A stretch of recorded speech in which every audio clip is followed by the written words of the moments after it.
Well, this weekend is the Des Moines Challenge. It's the Disc Golf Pro Tour in Indianola, Iowa, at Pickard Park, and I'm joined by Gannon Buhr. He is one of the top-ranked players on the tour, and he's from right here in Urbandale, Iowa. And Gannon and I are gonna play a hole. And this is gonna be funny because he's gonna probably put it right next to the basket, and I'm gonna hopefully not throw out my arm. So I'm gonna throw here. You can see the basket in the distance. Say we're about 450 feet away. 450, oh gosh, okay. Well, let's see it. Oh, roller. Not terrible, I'll take it. I think you could save par from there. Okay. So we're probably playing this as a par 3? Yeah, you'll play it as a par 3. All right. I'll play it as a par 5. Here we and go. You go ahead. I'll take one of my overstable discs, which means it'll go left at the end of the flight. So it's really easy just to hang out over the right side and have it come back left. So hopefully I can do that. First shot of the day out of the car.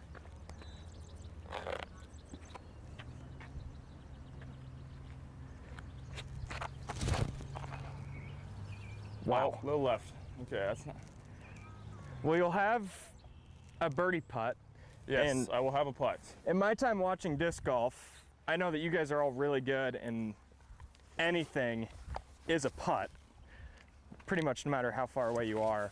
Yeah, we can definitely putt up till, at least for me, I can putt up to like 170 feet. I'm definitely like top 3 longest putters on tour, but most people at that distance will do like a little upshot throw just to get it nice and close, kind of like a pitch. And so it's my understanding that you've been playing for a long time.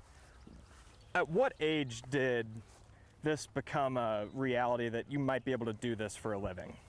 I think the first time I really thought I could make it on the tour was I made the league card after the first round at one of the Pro Tour events. It was my second ever Pro Tour event. I was 15, and I was like, dang, I can at least shoot a round as good. Maybe not a tournament, but at least one round. So it means I can definitely make cash every single weekend on the Pro Tour.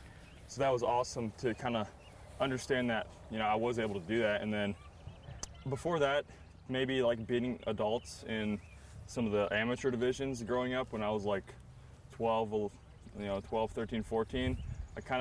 And then when I turned pro at 14, I was still beating the adults. My first ever pro tournament, we had like 30 people in my division, and I beat everyone by like 4 strokes. So I was expecting, not much, and then I just played really good that tournament, and then kind of, people had been telling me that I had potential to be one of the world's best. I never believed it, obviously, because, that's really how it works, is like it's so rare to become so good at something in life, no matter what it is, in terms of like being world class, even if it is a smaller sport, So that's probably the first time I really ever thought I could maybe make something of this.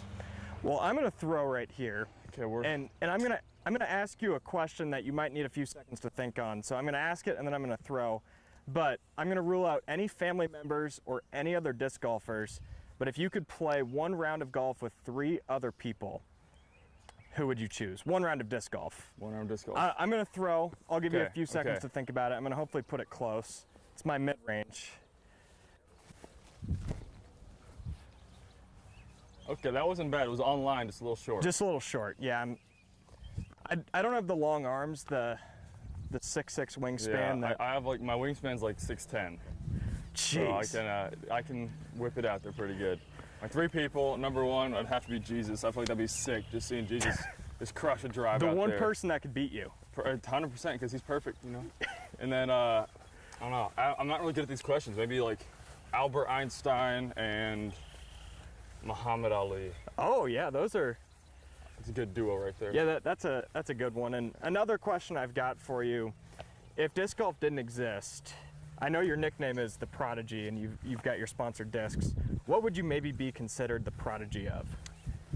I definitely was pretty good at baseball up until I kind of quit that for disc golf. I never really took any sport seriously other than disc golf. I played basketball and baseball, but I think I had probably a better chance playing baseball, maybe basketball if I really, took time to practice. But you got the height. Yeah, I definitely do, and I kind of just did it for fun. I never didn't play basketball or baseball for like super competitive reasons. it's all just for fun. So I think maybe like with like practice time, maybe putting some more weight on getting stronger, like I could be I was a pitcher in baseball, so I think that could have gone somewhere if I really took the time to think about that. But I'm happy where I'm at because this is definitely the sport that I found most fun, and then to put the time in and have it actually pay off is awesome. Is there a lot of similarities between the motion of a pitcher and the motion of throwing a disc? A little bit. I know because I was kind of doing disc golf and baseball at the same time. I kind of developed like a sidearm pitch. I wasn't really over the top with my pitch. I was kind of a little bit lower and more out with it, and that's kind of how you're throwing forehands in disc golf. Nothing really with the backhand throw, which is my main throw and most people's main throw, just because it prevents injury. You can throw it further. You can do a little bit more with it because it has more spin.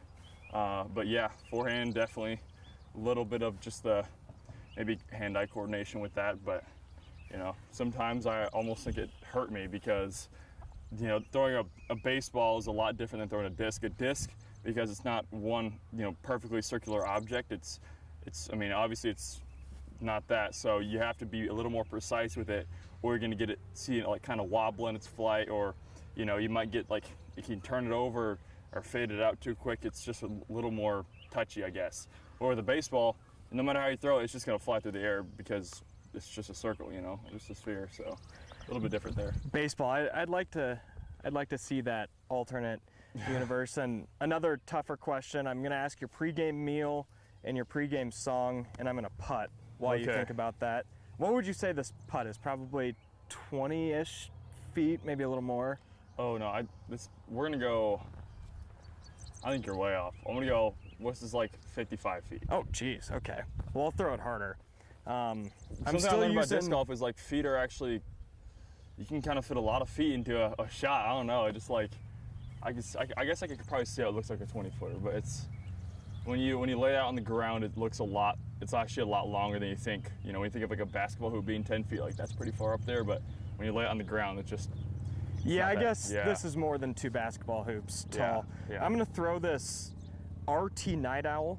I got it at Walmart. This is a classic disc. I think I got this when I was in 6th or 7th grade at Walmart, and I still haven't lost it because it's a putter. I definitely have one at my dad's house. Okay, we got something in common, and I'm gonna hopefully put this close. I'm gonna. You gotta put it in. Okay, I'm laying up. It's a challenge. I'm gonna put it in. That wasn't that bad. Yeah, I'm a safe disc golfer. I'm not dreaming of the Pro Tour. And here you are. See, now this is probably closer to what, a 25-footer? We'll go 35 on this one. 35? Yeah. And this is for birdie. This is for birdie. I haven't thrown a single putt today, so no expectations. No judgment. And there's a lot of pressure, news channel, always pressure. Here we go. Just gonna aim. I kind of look at the top blue part when I putt, and then have it drop in before it. Oh gosh, that was a shank. I think we gotta do another putt. It's a breakfast ball, is what we call it in real golf. Off the top. There we go. There you go. Just needed to see one go in. Yeah, that's pretty disappointing. Typically, like I feel like I typically make 75% of these if I was in a tournament. So, I'm not too mad about it. First putt of the day, but sometimes you definitely got to get the warm up. The warm up's really important because, especially with putting, it's so precise, like with your fingertips. It's not like, it's hard to compare it to other sports, but it's different than like golf, where like you're holding a club and the club is doing the contact. Your club is your hand, and if your hand's not literally within like a millisecond of when it needs to open up, you can miss left or right or over the top like I just did a couple times. So it's getting warmed up is definitely important. I try to do about 200 putts a day just in case, just to get my body always ready for the motion and get my muscle memory in it, so I don't really have to think about it too much. That's definitely important, especially in a high pressure situation. You just want to rely on your muscles to do the job and not have to think about it too much.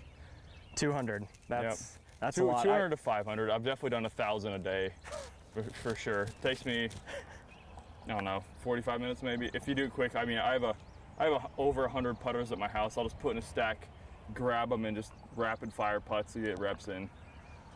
I'd say I've probably thrown 1,000 in my life. Okay. Not a bad. day. But I'm gonna make that putt. Okay. Par. I technically still gotta make this putt. Oh, you do have to make this putt.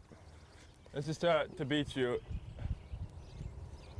Hey, I only lost by 1 stroke to, what are you, the 5th ranked nationally right now? Yeah, I'm 5th Or ranked. worldwide?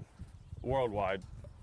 There's a couple different ranking scales. Right now I'm 5th in the world rankings, 2nd in the US rankings, and 2nd in the Disc Golf Pro Tour points. Well, I'm gonna put that in my Twitter bio that I only lost by 1 stroke to a top 5 worldwide national. Let's go play 18 more holes. Okay, that might be 30 or 35 or 60 strokes. But I'm gonna ask you 2 more questions. Yeah. So I gave you time. When you're heading to Pickard tomorrow, what's your pregame meal and what's your song? Pre-game meal, I'm gonna have to go. I know I've won with Subway before, and I've won with Taco Bell. So We got both of those in Indianola. we do. So I should be set for a win, I guess. Well, I know when I won my big one this year, my biggest win this year, I had like 2 soft shell Supreme tacos with a large Dr. Pepper and a cinnamon twist. So super healthy. It's a meal of a champion. Obviously, and then Subway, it's just nice little 6-inch double turkey, double cheese, lettuce, and mayo. That's pretty much it on white bread. Pretty simple. And then that pregame song? Pre-game song, oh boy.